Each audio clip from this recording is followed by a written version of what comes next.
Pandang gunung menghadang setiap langkahku, setiap jalanku, dan jiwaku pun bangkit, dan imanku pun bangkit. Kau besertaku, kau menjagaku. Tak usah ku takut, bersamamu hadiratmu nyata, menenangkan jiwa. Tak ada yang tak mungkin, tak ada yang mustahil. Kau besertaku, kau menjagaku, yeah. Kau kuatku, kau imanku, kau berikanku harapan baru.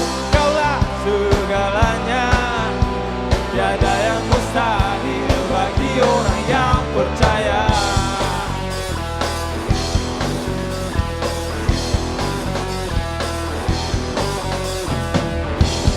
Ku pandang gunung menghadang setiap langkahku, setiap jalanku, dan jiwaku pun bangkit, dan imanku pun bangkit. Kau besertaku, kau menjagaku.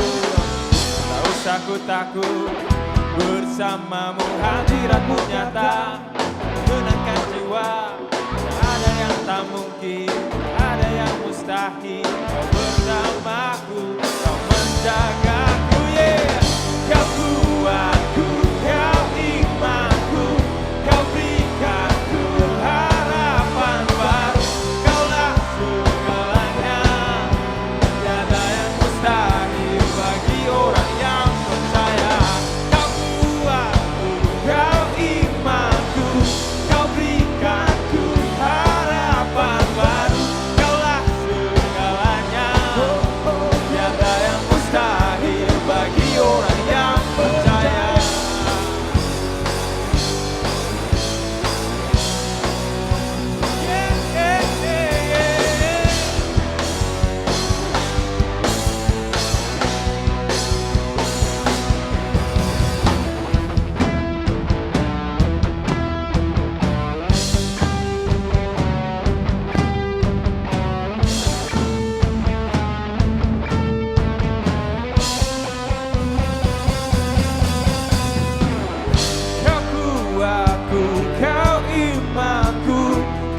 berikanku harapan baru. Kaulah segalanya, tiada yang mustahil bagi orang yang percaya. Kau kuatku, kau imanku, kau berikanku harapan baru. Kaulah segalanya, tiada yang mustahil bagi orang yang percaya. Kau kuatku, kau imanku, kau berikanku harapan baru. Kaulah segalanya, tiada yang mustahil bagi orang yang percaya. Tiada yang mustahil bagi orang yang percaya. Tiada yang mustahil bagi orang yang percaya. Haleluya. Haleluya.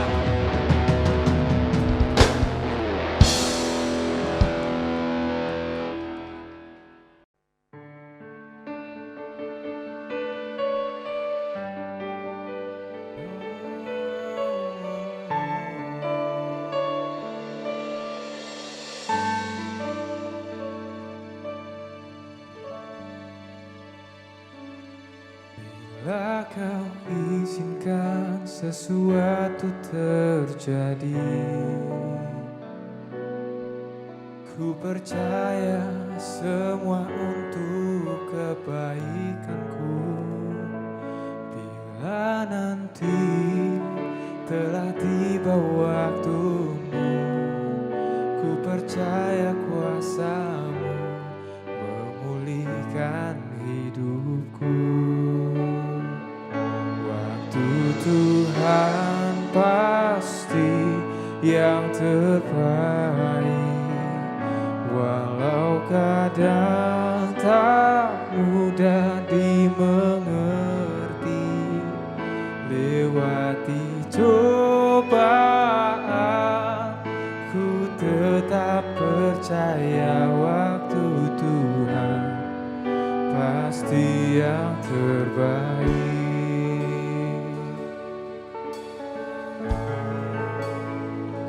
Bila kau izinkan sesuatu terjadi, ku percaya semua untuk kebaikanku. Bila nanti telah tiba waktu, ku percaya kuasa-Mu memulihkan hidupku. Waktu Tuhan pasti yang terbaik, walau kadang tak mudah dimengerti. Lewati cobaan, ku tetap percaya waktu Tuhan pasti yang terbaik.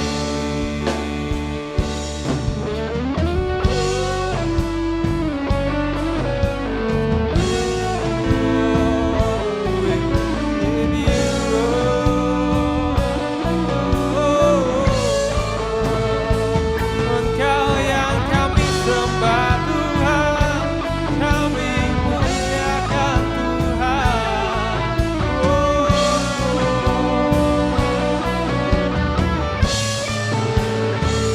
Waktu Tuhan pasti yang terbaik, walau kadang tak mudah dimengerti. Lewati cobaan, ku tetap percaya waktu Tuhan pasti yang terbaik. Waktu Tuhan pasti yang terbaik, walau kadang tak mudah dimengerti. Lewati cobaan, ku tetap percaya waktu Tuhan pasti yang terbaik. Waktu Tuhan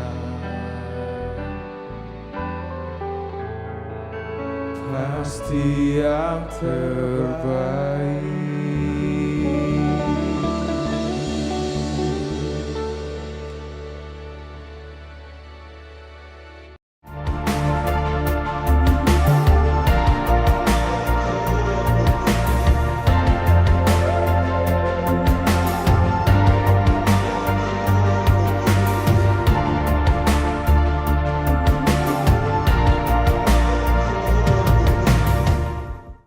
Saya rasa banyak di antara saudara yang mengenal atau bahkan pernah menggunakan band-aid, plester dengan potongan kain kasa seperti yang ada di tangan saya ini.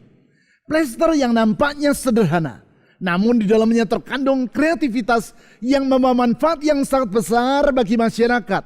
Dan tentunya juga membawa manfaat yang positif bagi penemunya, yaitu Earl Dixon. Yang bersangkutan adalah pegawai Johnson & Johnson, sebuah perusahaan industri farmasi raksasa yang antara lain memproduksi obat-obatan, peralatan kedokteran, dan berbagai macam produk medis kebutuhan masyarakat seperti kain perban, sabun, bedak, dan lain-lain. Di perusahaan Johnson & Johnson, Earl Dixon bukan bekerja di bagian lead bank atau research and development ataupun di bagian produksi, namun bertugas di bagian pembelian, yaitu pembelian kapas untuk kebutuhan perusahaan tersebut. Belum lama ia menikah, Dixon mendapati bahwa jari istrinya, Josephine, sering terluka ketika memasak dan membereskan rumah. Sedangkan memasang dan mengikat serai kain perban pada jari yang terluka tanpa bantuan orang lain tentu bukan hal yang mudah. Dan perban pada jarinya juga membuat Josephine sulit memegang pisau dapur dengan baik, sehingga mengakibatkan ia semakin lebih mudah untuk terluka. Keadaan ini tentu membuat Josephine merasa frustrasi. Menanggapi kondisi tersebut, dalam rasa sayang kepada istrinya, Earl Dixon coba mencari jalan keluar. Untuk itu, ia mengambil pita plester, mengeluarkannya dari gulungannya, dan membentangkannya di meja. Kemudian ia membuat bantalan-bantalan kecil dari kain kasa, lalu menempelkannya pada plester tadi secara berderet dan dengan berjarak satu sama lain. Selanjutnya ia menutup bagian plester yang sudah ditempel bantalan-bantalan kain kasa tadi dengan kain keras atau crinoline untuk menjaga kesterilannya. Sekarang bila Josephine terluka, maka ia cukup mengambil plester yang sudah ditempel dengan deretan bantalan-bantalan kecil dari kain kasa tadi, mengguntingnya sepotong, lalu melepas kain keras yang menjadi penutupnya dan menempelkan sendiri plester tadi pada jari atau bagian tubuhnya yang terluka. Sangat praktis dan Josephine dapat mengerjakannya sendiri tanpa bantuan orang lain.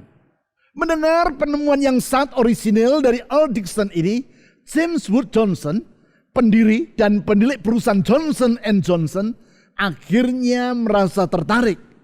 Atas izin Earl Dixon, maka pada tahun 1920, Johnson & Johnson mulai memproduksi plester tersebut secara manual dan memberi nama produk itu Band-Aid.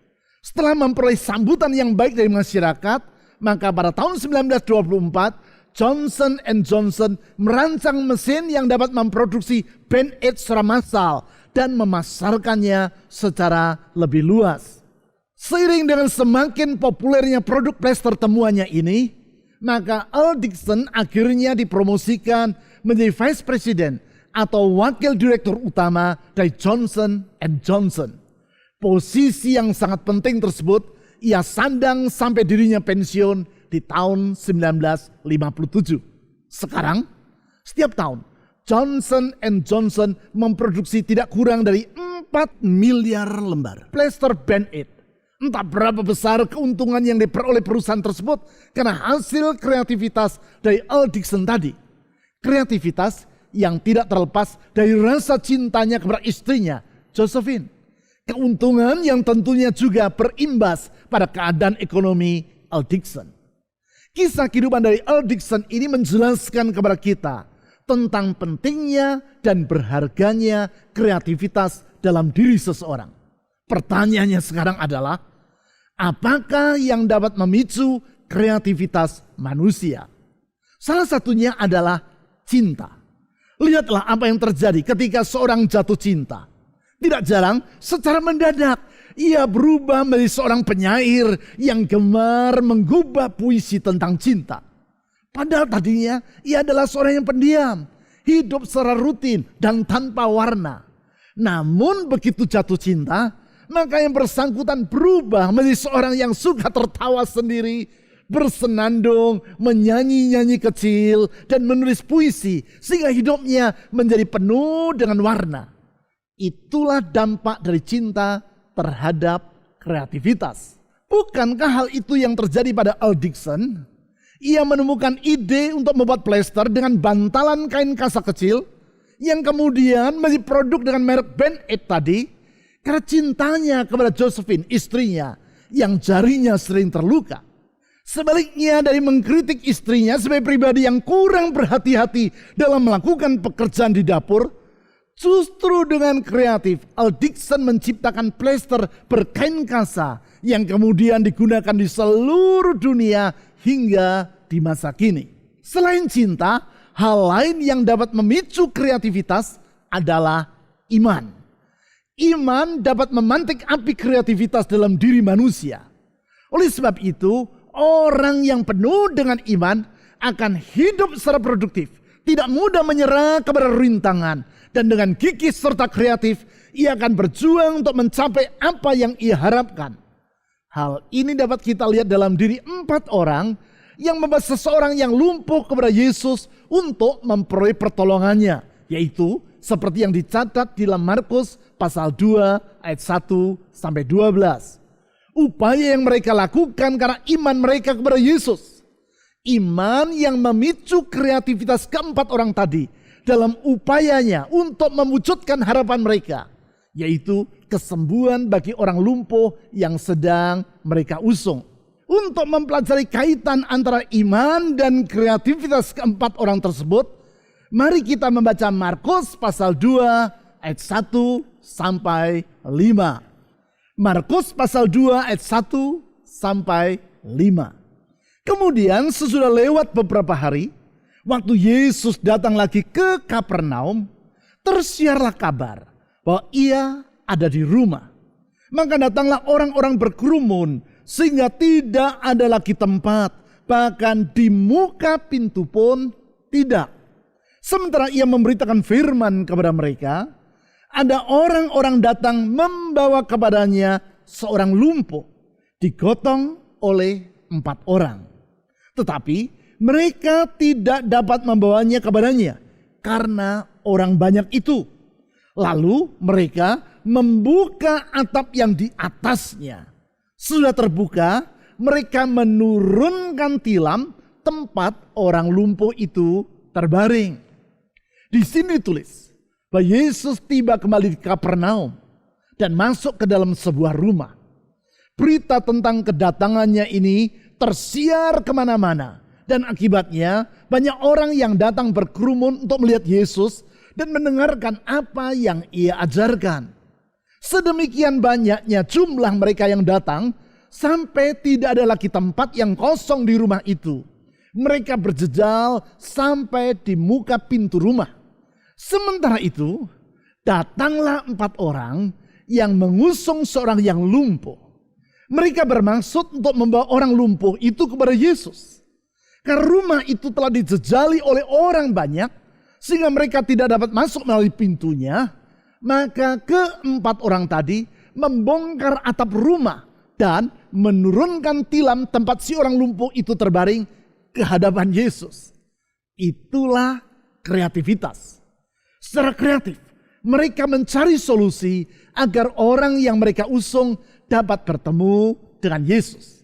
Selanjutnya di ayat 5 ditulis seperti demikian. Markus pasal 2 ayat 5. Ketika Yesus melihat iman mereka, Berkatalah ia kepada orang lumpuh itu, "Hai anakku, dosamu sudah diampuni."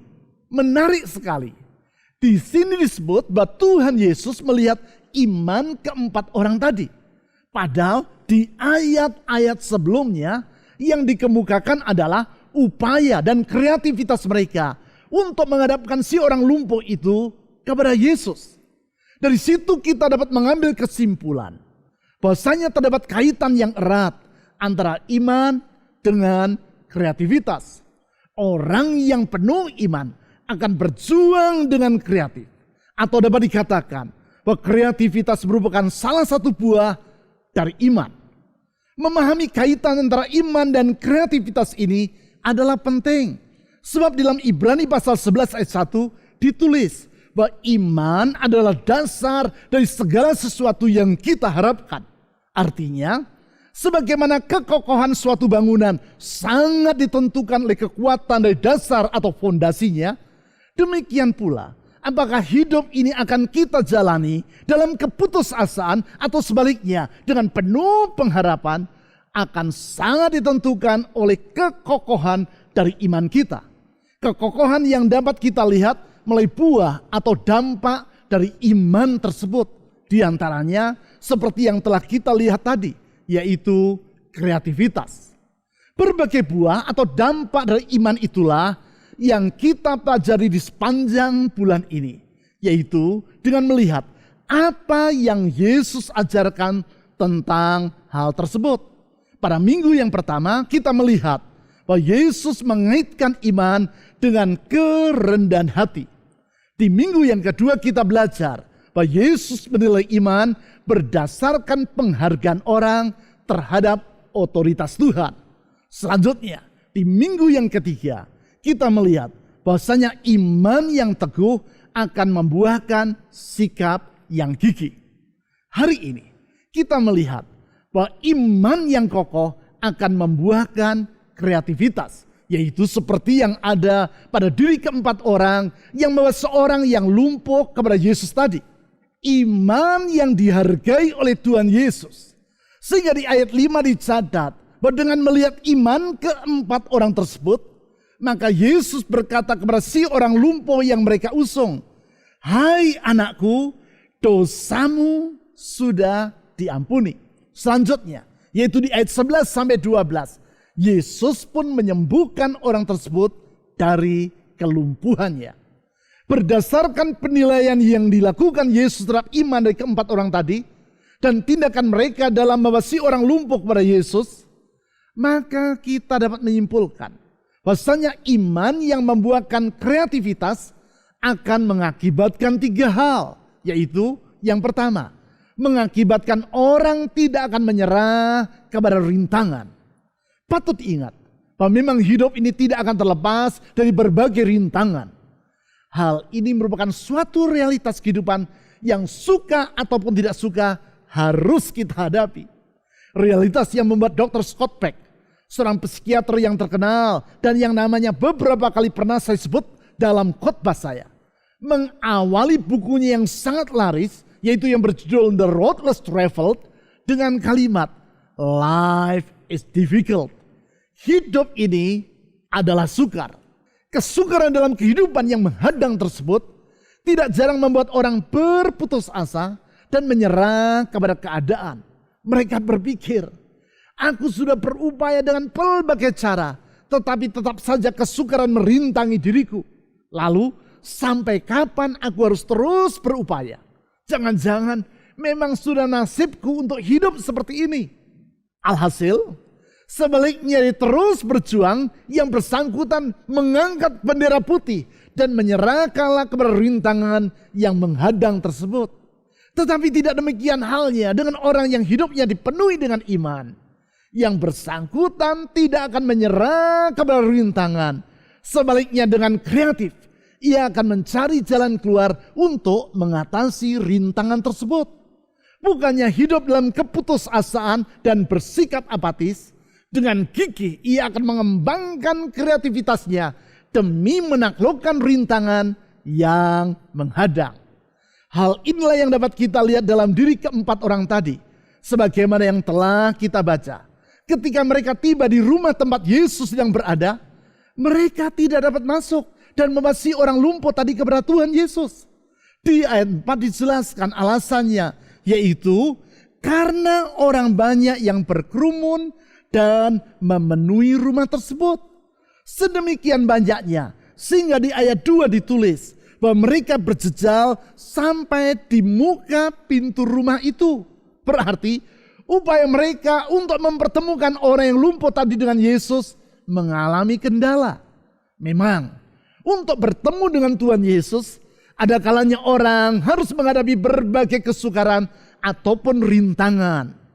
Hal seperti itu acap kali dialami oleh orang yang ingin bertemu dengan Tuhan Yesus melalui ibadah kepadanya. Mulai dari sulitnya untuk memperoleh IMB atau izin mendirikan bangunan gedung gereja, sampai kepada pandemi seperti yang sedang terjadi pada hari-hari ini. Semua itu dapat menjadi perintang bagi orang untuk datang beribadah kepada Tuhan. Belum lagi perintang, yaitu ketika kita akan pergi beribadah di gereja, secara mendadak mertua kita datang berkunjung atau hujan turun dengan lebat di luar yang diperkirakan.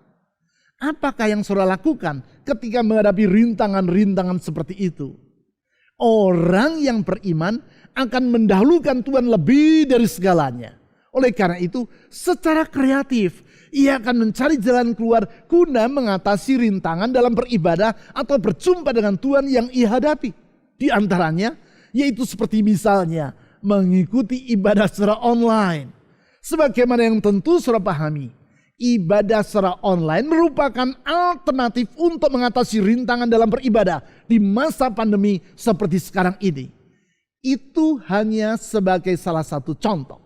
Singkat kata, kalau kita sungguh-sungguh beriman kepada Tuhan, maka kita tidak akan menyerah kepada rintangan, tetapi akan berpikir secara kreatif untuk mencari jalan keluar guna mengatasi rintangan yang menghadang.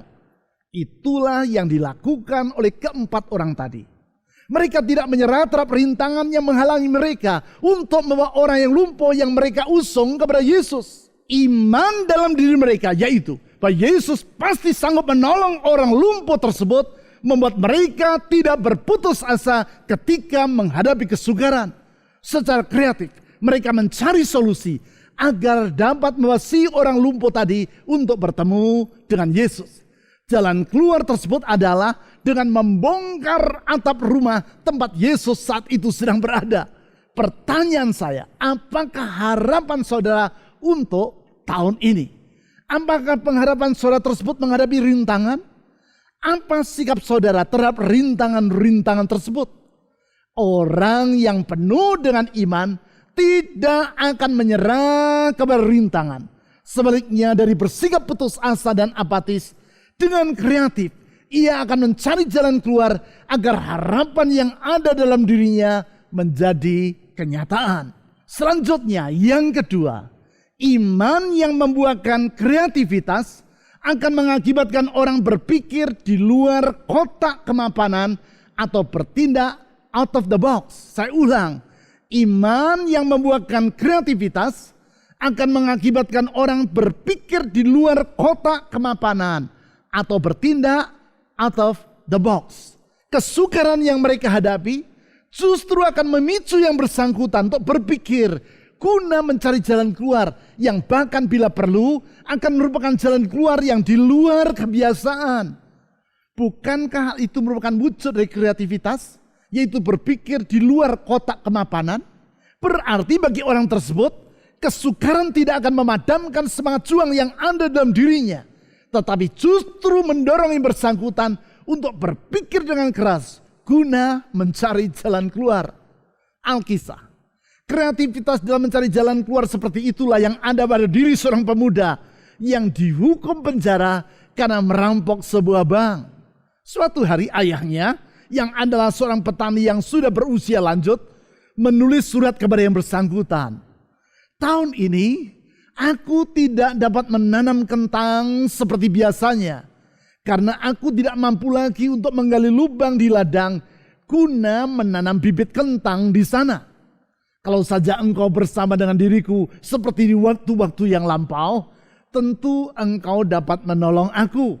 Membaca surat dari sang ayah, pemuda tadi segera membalasnya dengan menulis, "Ayah, jangan menggali lubang di ladang kita. Sebab di ladang itulah aku memendam dan menyembunyikan uang hasil perampokan yang kulakukan." Ketika petugas yang menyensor surat menyurat dalam penjara membaca surat dari si pemuda tadi, segera ia melapor kepada atasannya.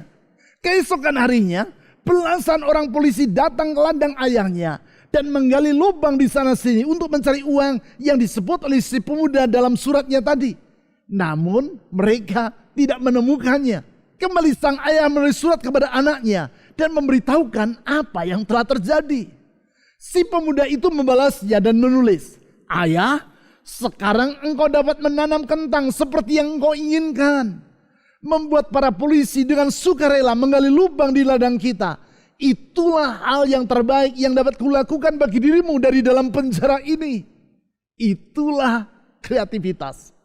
Walaupun tentu kisah tadi hanya sekadar anekdot, namun di dalamnya kita dapat melihat prinsip bahwa seorang yang kreatif akan mampu berpikir di luar kotak kemapanan. Secara kreatif, si pemuda tadi mencari jalan untuk menolong ayahnya agar dapat menanam bibit kentang di ladang mereka.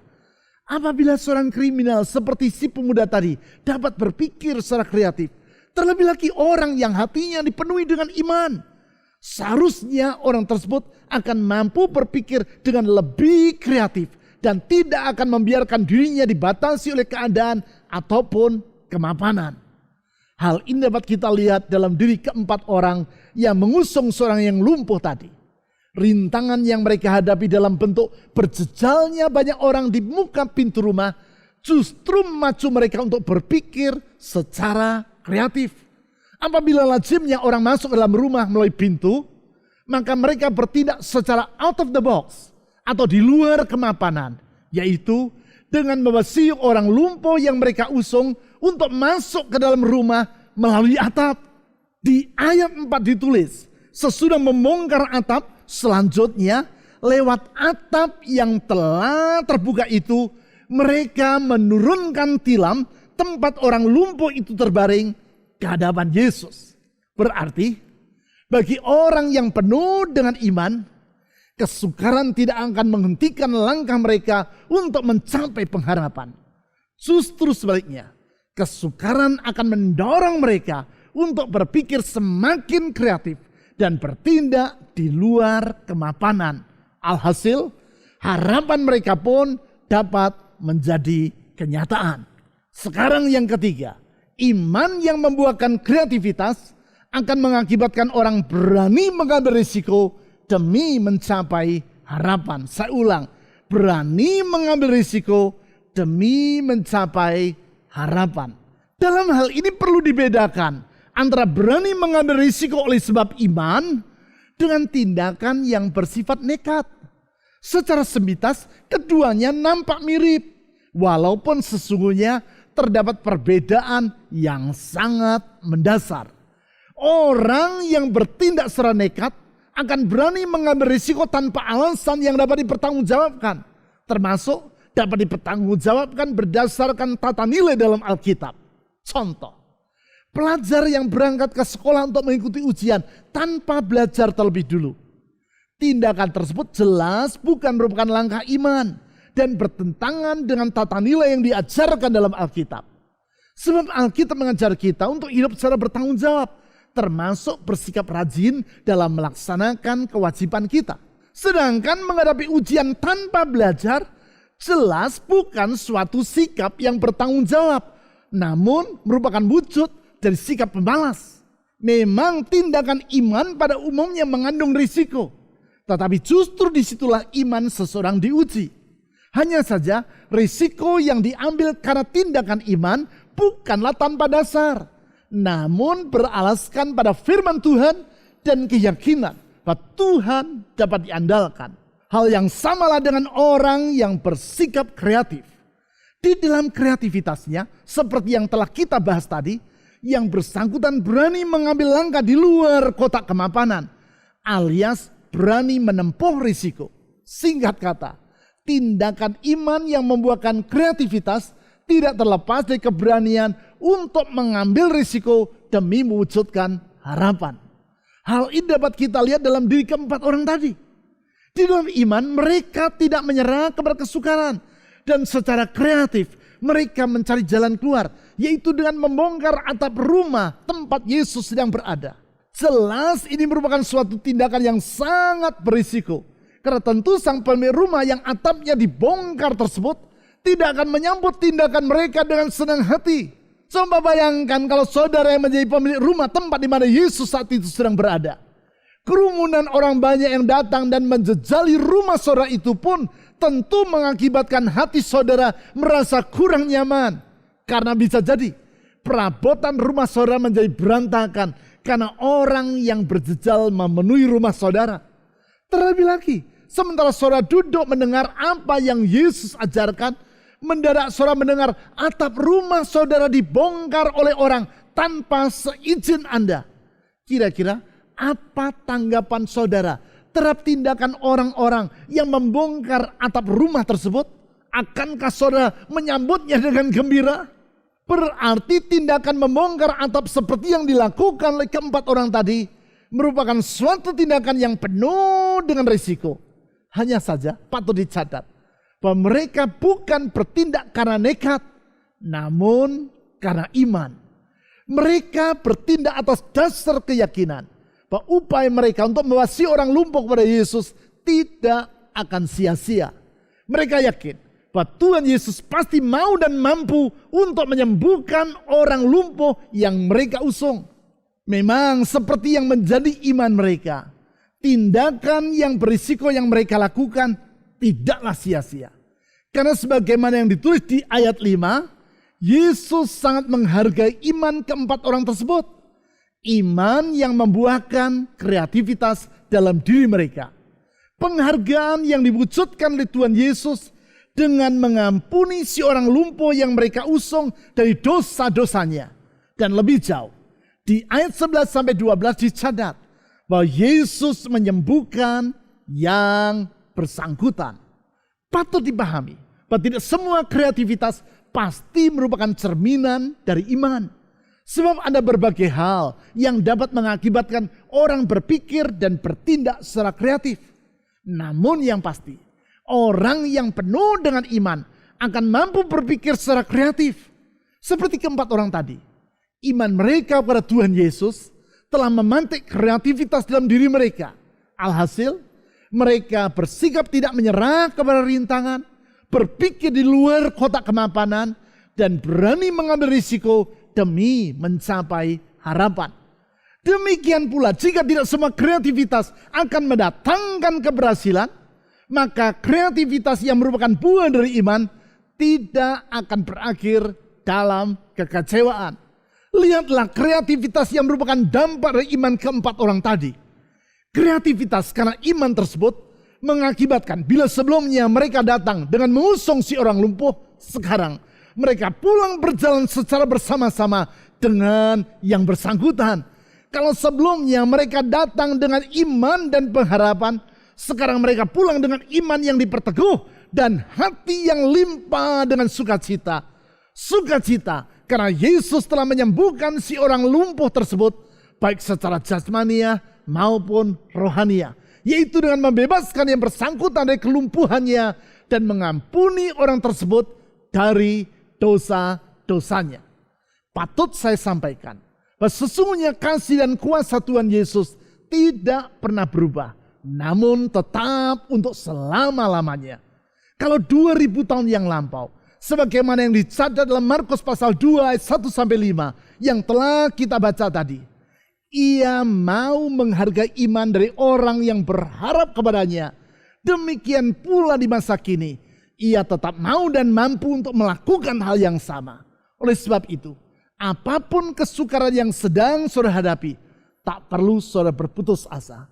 Mari bangkit dan membangun pengharapan di atas dasar yang teguh, yaitu iman kepada Tuhan Yesus.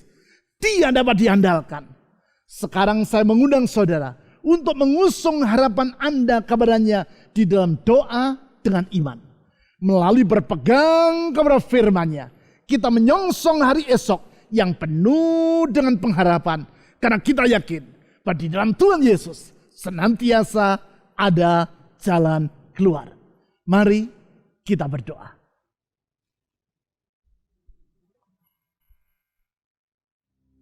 Tuhan Yesus, kasih dan kuasa-Mu tidak terbatas. Kesetiaan-Mu tidak pernah berubah untuk selama-lamanya. Karena itu kami percaya Engkau selalu dapat diandalkan di segala keadaan. Dengan berpegang pada janji dan firman-Mu, kami menatap hari esok tanpa ragu, tanpa berputus asa, tanpa khawatir. Karena percaya kalau Tuhan yang menyertai kami menyongsong hari esok indah seperti yang Kau rencanakan. Dan tidak ada rancangan-Mu yang gagal. Karena itu Tuhan Yesus, kami menyerahkan hidup, harapan dan masa depan kami ke dalam tangan-Mu. Dengan percaya di dalam Yesus ada pengharapan yang tidak mengecewakan. Tuhan Yesus, dengar seruan dari anak-anak-Mu. Karena Engkau mengetahui apa yang menjadi pergumulan dan harapan dari mereka. Ulurkan tangan-Mu yang penuh dengan kasih dan kuasa. Membuka jalan di saat tiada jalan. Membuka pintu tepat pada waktunya. Karena pertolongan-Mu tidak pernah terlambat. Engkau selalu menjadikan segala sesuatu indah seperti rencana-Mu. Tuhan Yesus, ulurkan tangan-Mu yang memulihkan. Tangan-Mu yang menyembuhkan. Tangan-Mu yang memberi jaminan akan hari esok. Kepadamu ya Tuhan Yesus, kami menyerahkan hidup ini. Masa depan yang kami akan lalui bersama dengan Tuhan Yesus. Kami akan melakukan perkara-perkara yang besar di dalam nama di atas segala nama. Nama Yesus Kristus, Tuhan dan Juru Selamat yang hidup. Kami telah berdoa. Amin.